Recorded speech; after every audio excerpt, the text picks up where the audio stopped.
Crave was conceived as a way to deliver our strong educational mission and our membership's desire for their continued learning. Through the Crave series, our chapter will deliver webinars and virtual meetings to deliver timely and relevant topics that are affecting our industry today. It's about the effort that we expend to connect with people. But you have an opportunity to see people, you have an opportunity to chat with people. We may not have an opportunity to have appetizers and share a drink with each other, but we stay connected, and that's really the most important thing. Being able to work together and learn together in a new format, a new environment, really helped us take those pre-existing relationships and friendships that I had to another level. CoreNet has taken the leadership in these kinds of conversations for years and years, and so we're delighted to have this long-term relationship with CoreNet.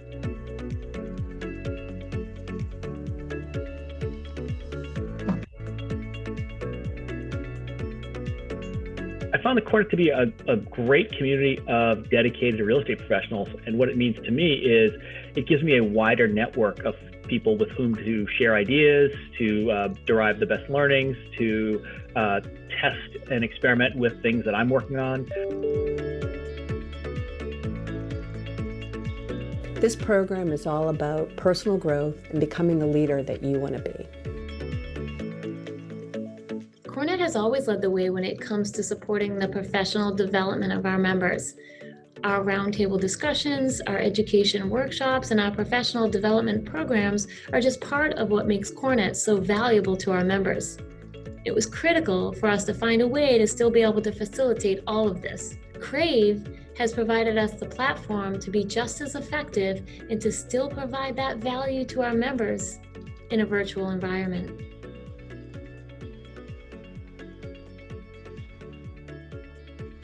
CoreNet not only provides a platform for different groups to come together regardless where you come from in terms of organization, but really help each member to feel like they belong in this organization.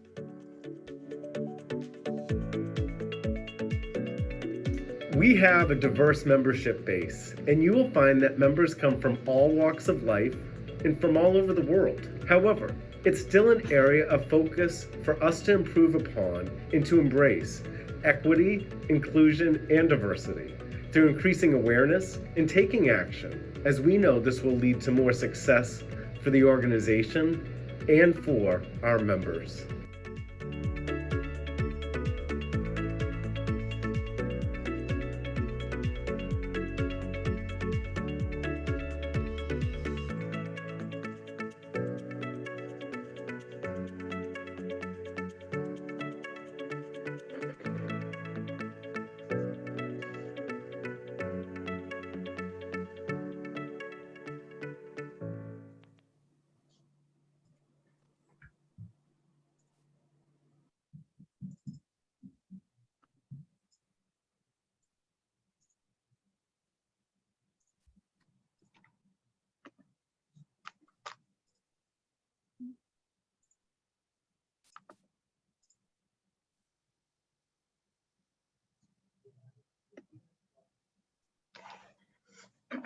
Good afternoon, everyone. Thanks for joining us today. I'm Kristen Poulin, Vice President for Business Development at StructureTone, and we're happy to have you all join us today. We'd like to welcome you to our Crave session today, Creating the Wow Factor, Forcepoint's Client Experience Center. Before we get started, just like to go over a few CoreNet details with you. Here are some of our upcoming Crave webinars to be held in June.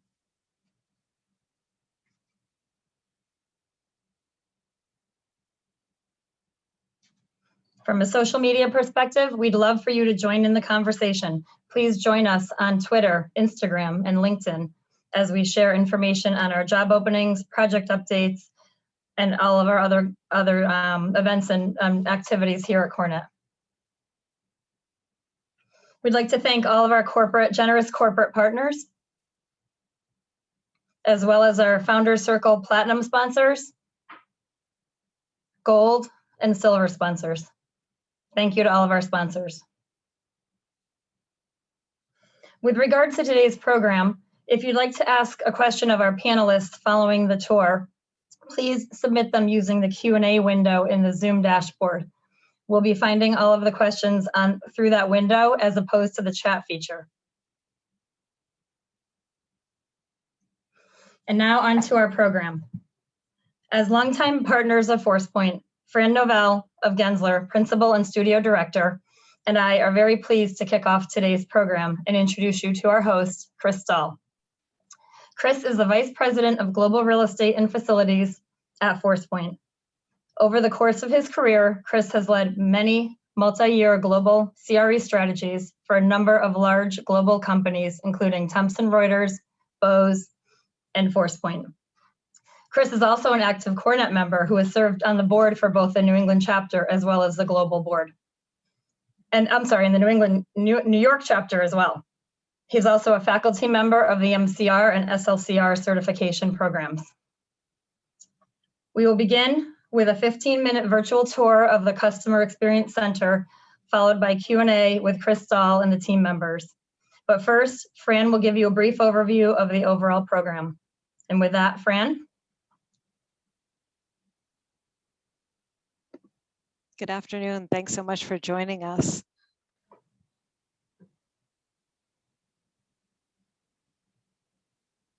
Rachel, are the slides up?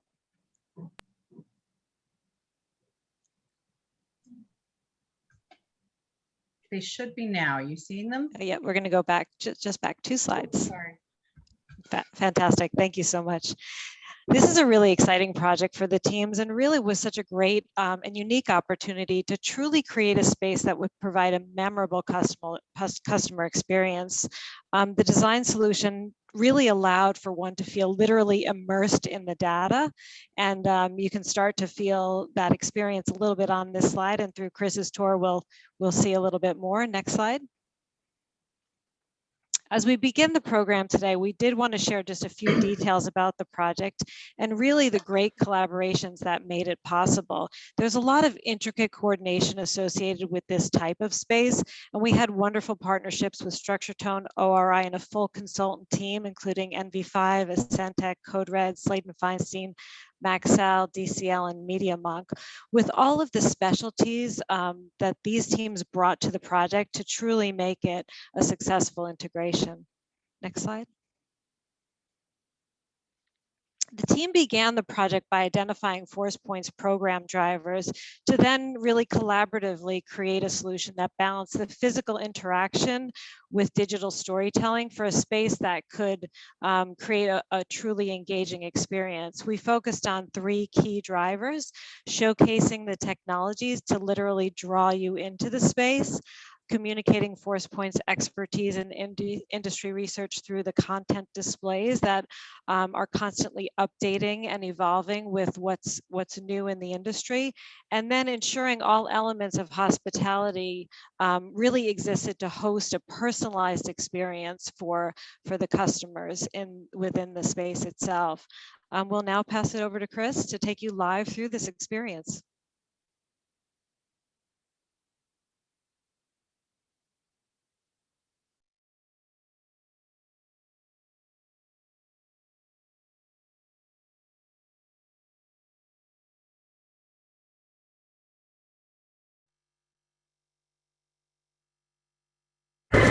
Hi, and thanks for taking time to look at our project.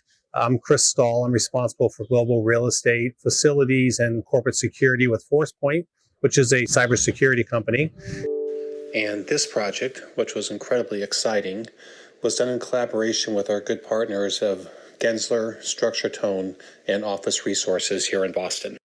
And what you're about to see is something that was just an idea. And we had no preconceived notion of what this was going to look like until we did a heck of a lot of research and put some sweat equity in up front. So with that, I would just share one tidbit of trivia, which is, ironically, when I first started with a company called Thomson back in the day, in the year 2000, this building was actually where my office was. So funny how things come around again and you kind of come back home unwittingly. What we're standing in now is an infill building, 22 Thompson Place, And this building here was designed to greet our customers that would visit us from around the world, and ideally greet our pre-customers that would come visit us from around the world.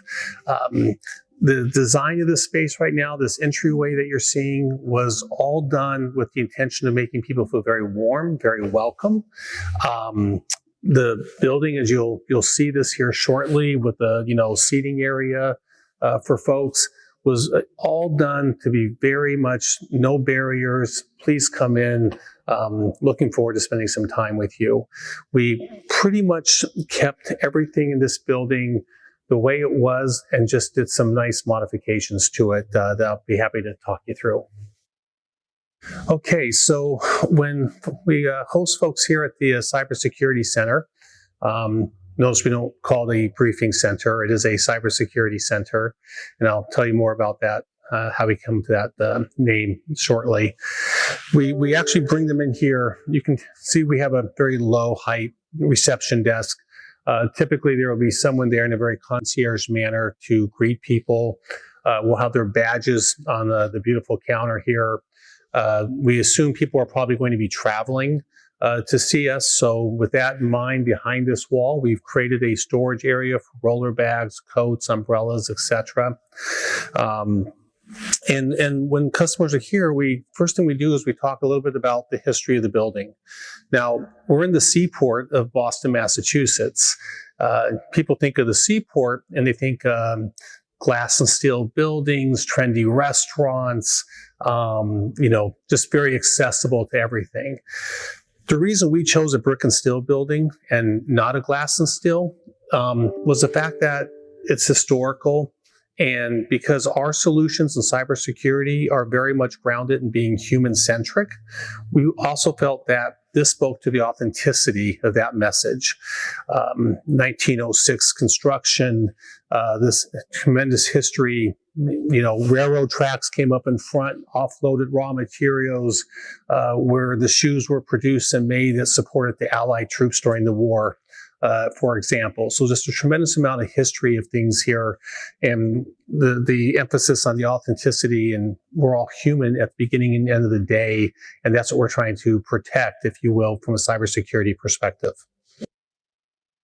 Once folks have been greeted and registered, and they've pre-registered, and they have their QBR code, and they've got their credentials that allow them access to the site, not just physically to the site, but also through secure guest Wi-Fi. They come through these turnstiles, which become activated for them as well. Now, the reason we included the turnstiles here, you can tell it's not exactly heightened security like Fort Knox by any means, but it's to demonstrate a capability that there is an intersection between digital and physical security, right? And knowing what people are accessing, whether it's physical or digital, is all about protecting the environment and protecting the individual. So we actually start the rapport and the communication about our story and our value proposition way before we get into a meeting room with a customer. We started here on this first platform, and the launching off point for us is our mission, right? And it really is to understand the world's cyber behavior, to stop the bad and to free the good. And the premise behind that is people are inherently good. We're humans, we're good. People need resources to do their job. So as opposed to restrict people from what they can do, we want to free people and let them do what they need to do so they can be productive, whether it's a USB drive, whether it's a Google search, whether it's a Dropbox account. Where it gets bad is when behavior gets bad, not people, right? So when there's behavioral anomalies that occur, that's when we can start doing some things to help protect the environment and protect against data loss prevention. But it's not the people that are bad. So that's very important to us that people understand that as we start the conversation with them. So we're at the top of the floating staircase now. This actually only came out half as far So we extended this and pushed it forward more. Obviously, a lot of reinforced steel here, as there is on the showcase floor with to support the screens. And the purpose of that was because we want to have some symmetry when people were coming into that portal, right, into that wow moment. So speaking of wow moments, when this was just an idea, before we did anything, we took our chief revenue officer, our chief marketing officer, and our CIO, along with myself, and we went out to the West Coast, to the Bay Area, and we went down to Manhattan, and we spent dedicated time touring briefing centers. The purpose of that exercise, which was influenced by Gensler when we brought them on for the project, was so we could really understand how different these customer centers, these briefing centers really were, and also pick up on themes that resonated with us as we thought about what do we want our briefing center to be? What do we want it to be when customers come and see us? And how do we differentiate so that when people come, they're not just coming to a meeting room, but they're really coming for an experience. And after we toured those briefing centers and we took notes and afterwards and compiled them all, we had a visioning session. And it was in that visioning session that we came up with the idea of calling this the Cyber Experience Center, because that's what it was. It was an experience. It was an immersive experience for us to bring people in to understand why a human-centric approach to cybersecurity really was different and is.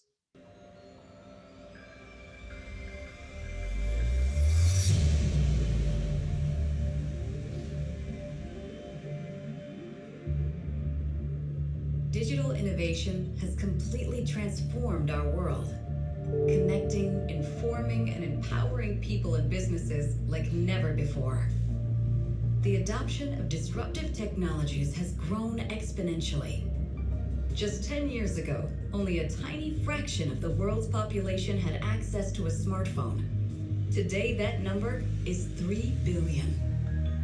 These changes have created both new business opportunities and reshaped entire industries, all in the span of a decade. When the showcase was designed, it had a lot of peculiarities to it that were things that we had never could have imagined. A lot of that was driven by the fact that this type of a setup has never been done before. This is the first time. The smart glass that's being used, the projectors with the short throw lenses, we did actually interrupt Walt Disney's supply chain for the projectors. So it was a very important endeavor to get this showcase just right. These are 3 distinct glass panes, and the 3 of them together actually weighs over a ton. So there's a lot of reinforced steel, as you can imagine, underneath this flooring, but also the ceiling is the roof of this infill building. So we have rooftop units. Well, you know what rooftop units do when they turn on and off. They cause vibration. And we have suspended projectors. We have 13 of them in the ceiling right here. So there was a tremendous amount of effort, and hats off, particularly to Structure Tone, that we just kept at it and at it and at it, between the neoprene braces and the counterweight balances on the projector suspension units and lens stabilizers, to everything we did to get the vibration out from the equation, so that when those rooftop units turn on, turn off, you don't see the vibration on these screens. And that was we spent a lot of calories getting that right. So in this area with the lights now on and being cued, we will have some catering set up, and the idea is that folks may have come in thinking they were buying some type of or wanting to talk about procuring some type of web protection software, for example. They now realize it's a whole different conversation. And so this gives them an opportunity to have that cup of coffee, a glass of juice, talk with their internal team, talk with some of the Forcepoint team before going into the briefing rooms where we can work with them to help them solve their problems. So once we're finished with the showcase and hopefully expanding the minds and thinking of the folks that have come to be hosted for the day, we bring them over into the briefing area. The briefing area is designed with the idea that we have people coming from afar. We're talking with C-level individuals that are coming to talk about our solutions, and they need to be accommodated in a way that is going to allow them to feel like they didn't just waste a day of productivity, and that when the day job calls, there's ways for them to still tend to the day job while still giving their time and attention to why they came in the first place. If I look at the wall here beside me, one of the things that we did here was we had windows that were connecting these two buildings that we cut down to the floor for an ease of flow. And then we did things like, with these custom Vermont farm tables that were built, we took the windows that were in place here and we actually put those so they could be glass whiteboards. And the idea with the glass whiteboards is we want to create informal places where people could gather outside the formal meeting rooms and have an opportunity to ideate, right? And really think through the complexity of some of the solutions that they're seeing from us as it relates to their own environments. We have 3 different formal meeting rooms that we created in our briefing area, each different size and for a different purpose.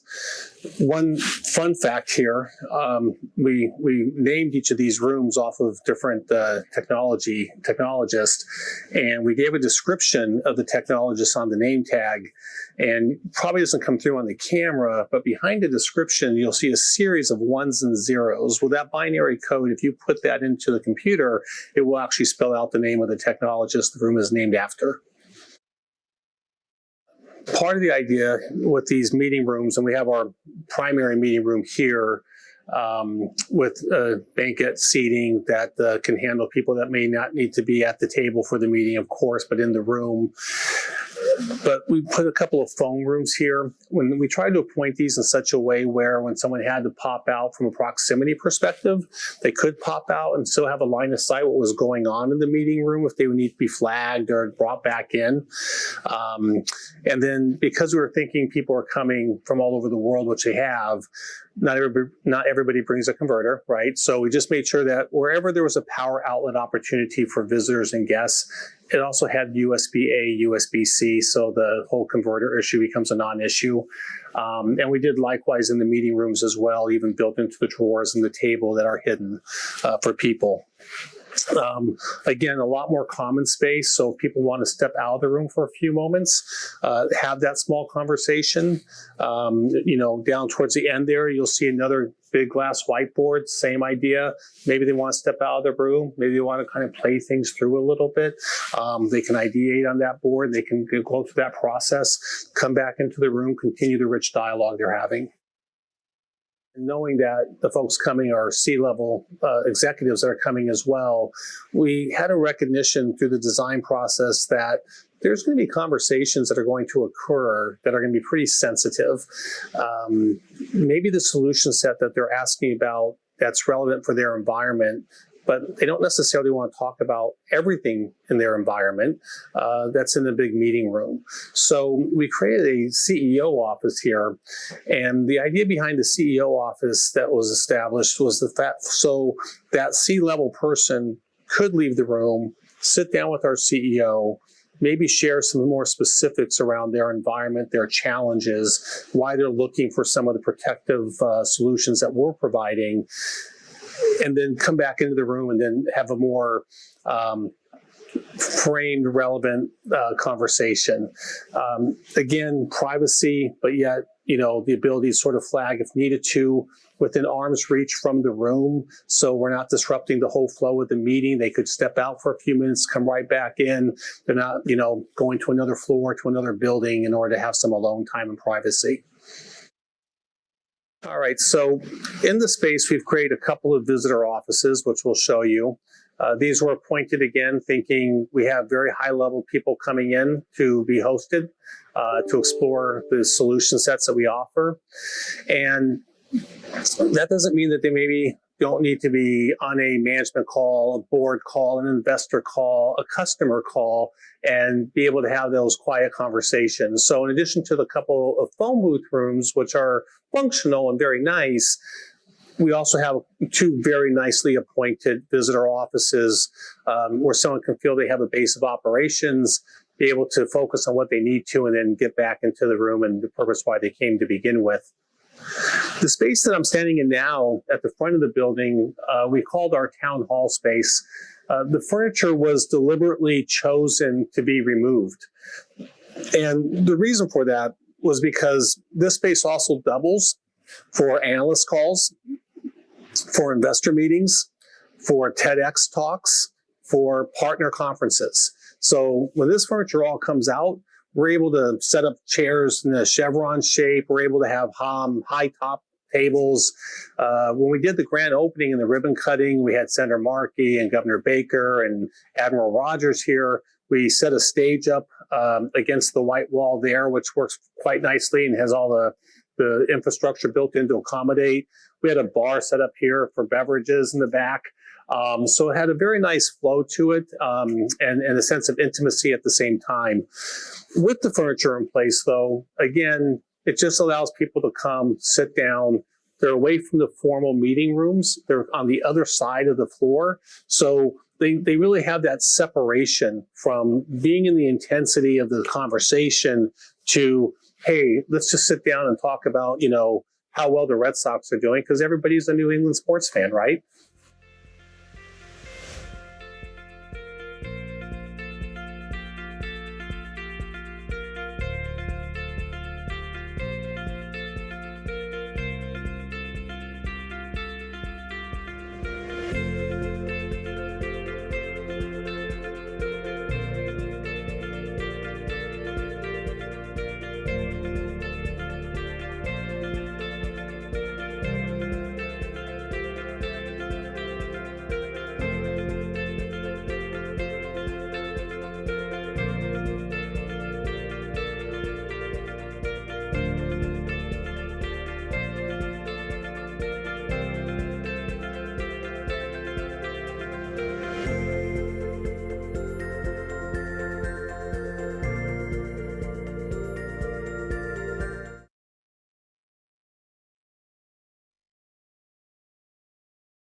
Thank you, Chris, and Kristen for putting all that together. That was a great tour in our virtual worlds, really understanding the space. And I just want to encourage everyone who's listening to, if you have any questions, to type it in the chat.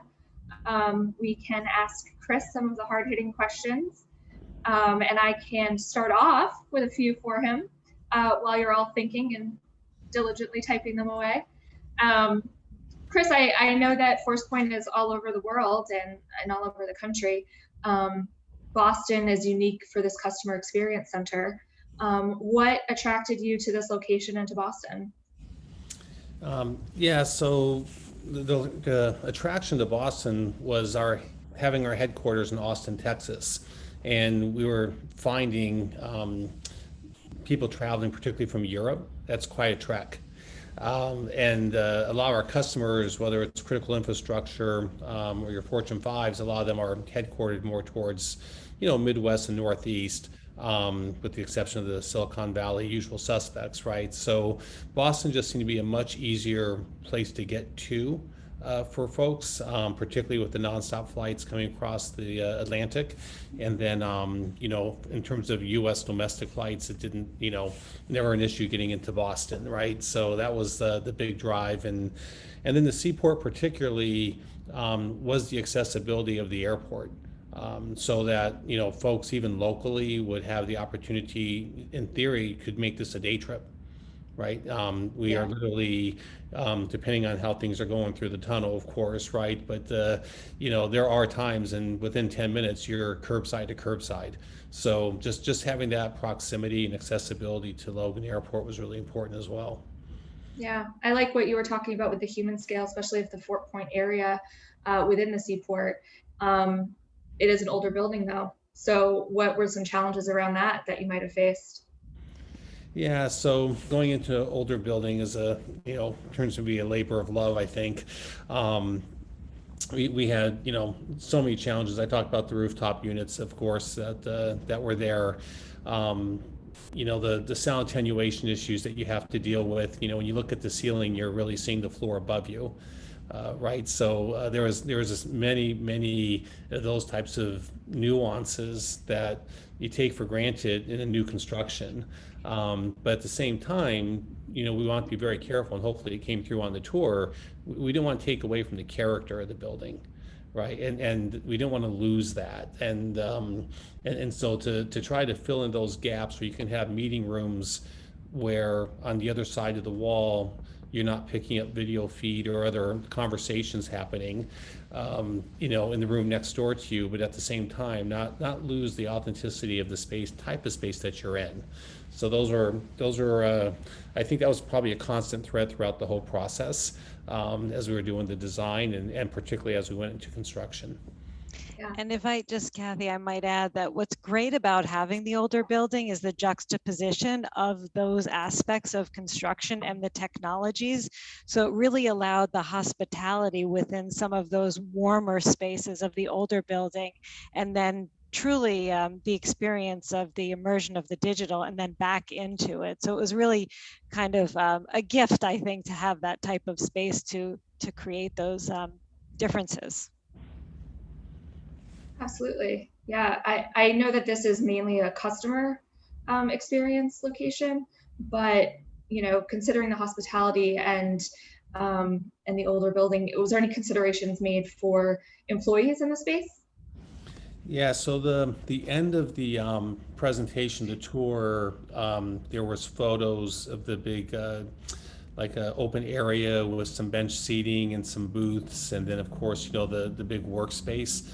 And that was, I saw one of the questions in the chat was any aha moments after the fact. And, we were so dialed in and focused on the customer experience that it didn't fully occur to us there would need to be a cast of supporting actors for each of those customer briefings.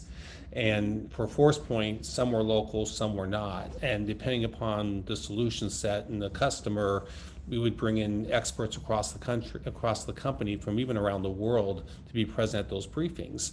Well, there's no base of operations for them to go and do the day job. They don't come in necessarily to be sitting in the briefing for the full day. They come in for their piece, right? And so initially we literally had people working from their hotel rooms across the street and then swinging back into the space for their part of the briefing. So when we, as soon as we were finished with the first phase of this, before we were finished, actually, that realization was starting to take hold.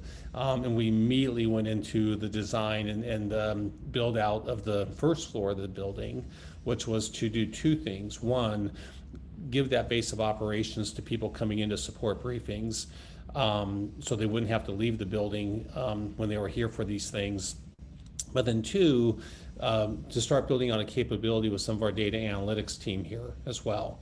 And even that space, if when you saw it quickly, I know, but we did take a customer facing lens to how we designed that space and the finishes for the space. Not to the extent of the briefing center by any means, not that level of investment, but enough of an investment so that, if we had a customer here and they want to sort of see how the sausage was made, we could bring them in and say, hey, here's the data analytics team. Here's how they're, here's where they're doing their scrums. Here's where they typically have a stand-ups, right? Here's what's going on. And then in that swing space area, for folks to have a base of operations who aren't based here but need to be here for the briefings, we want to build that out enough as well so that there could be a real sense of community when the team was here and they could do things. So you probably saw, the cold brew that we put in, right? Just some of the fun elements that just make people want to be here and have that draw. Yeah, which I think translates over to a lot of what we're experiencing in COVID times, people popping more in and out of spaces, and maybe that's even more employees than you had planned on. just to spread themselves out possibly. Was that a consideration at that time? And also see a question coming in about, is there any plan to get people in there coming up for COVID-10? Yeah, so it was ironic when COVID hit, hit everything, and things were starting to close down in March of last year. It occurred to, we immediately went into, the marketing team, like every marketing team, I'm sure, did the immediate pivot for everything to be digital. And so our briefings and everything start become, digital. But then we start to look at the space and realize we actually have an ideal space to host in a COVID environment, because that first floor space is completely demised from the briefing area to showcase the lobby. So we were able to communicate to customers during COVID, for customers who were comfortable coming in, that one, nobody would be in that space. And this was back when we were all concerned about surface, transferring of the. Did it finished right before COVID, right? It did. Yeah, It finished and it was already operational. We were already having people come through. So yeah, so the fact that we could say, hey, when you come in, nobody will have been in here before you. Nobody will be in here other than the people you see when you arrive in here. So it's basically the few people from the customer, the few people from Forcepoint. And because you can see the expanse of that lobby, and even coming up the stairs and then the showcase, keeping that 6 feet away, you can stay 12 feet away, and everybody can still have virtually, relatively the same experience.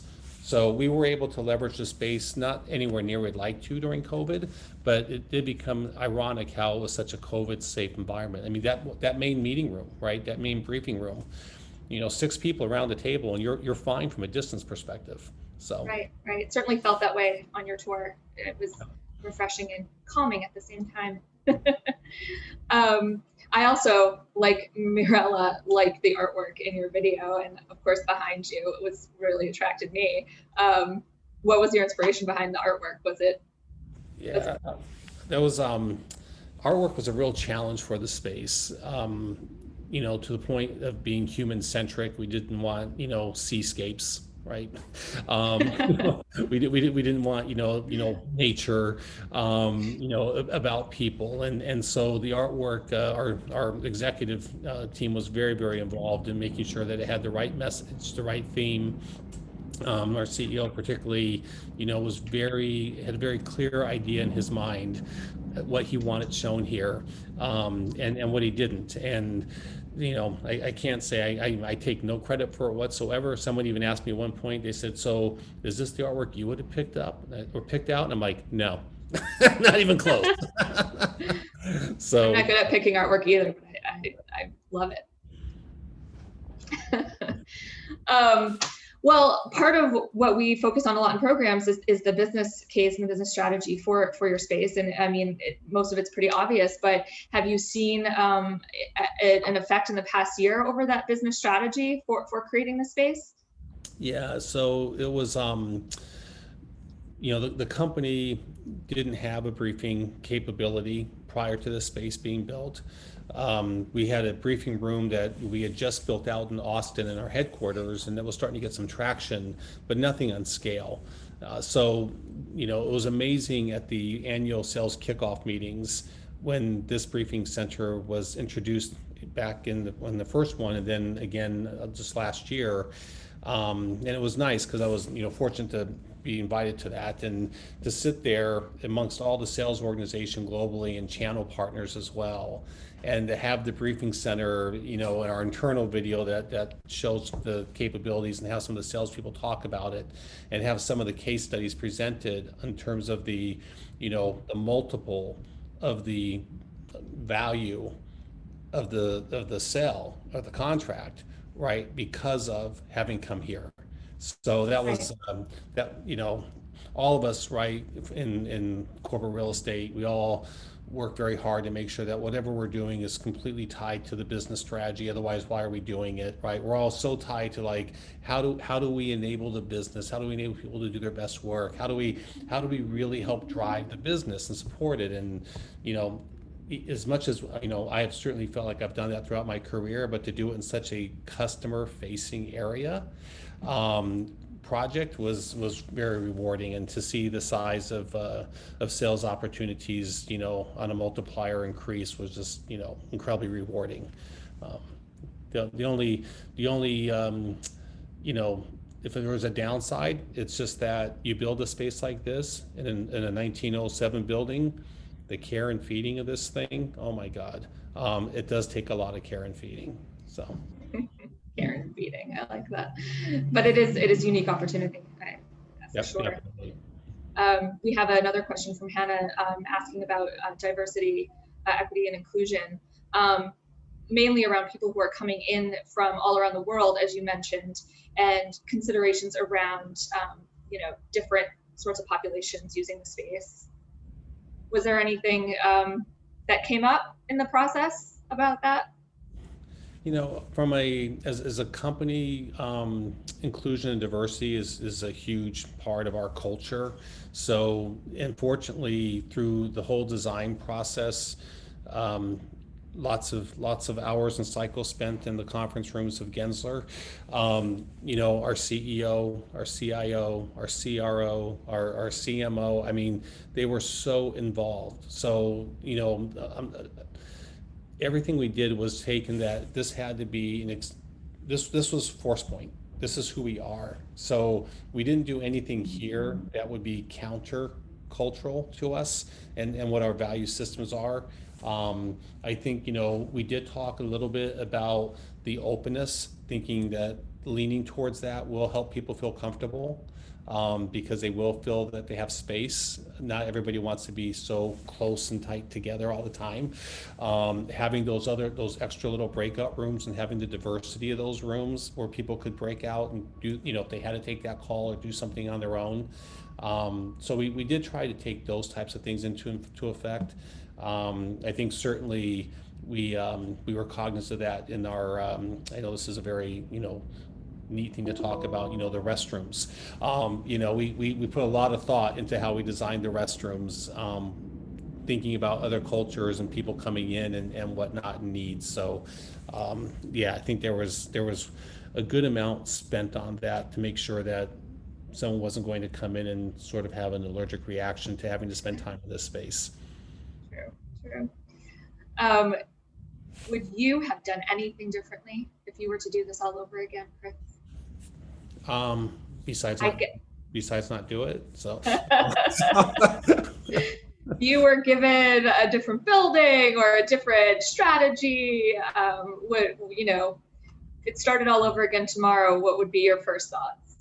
I think my first thought, we started off and just being very transparent.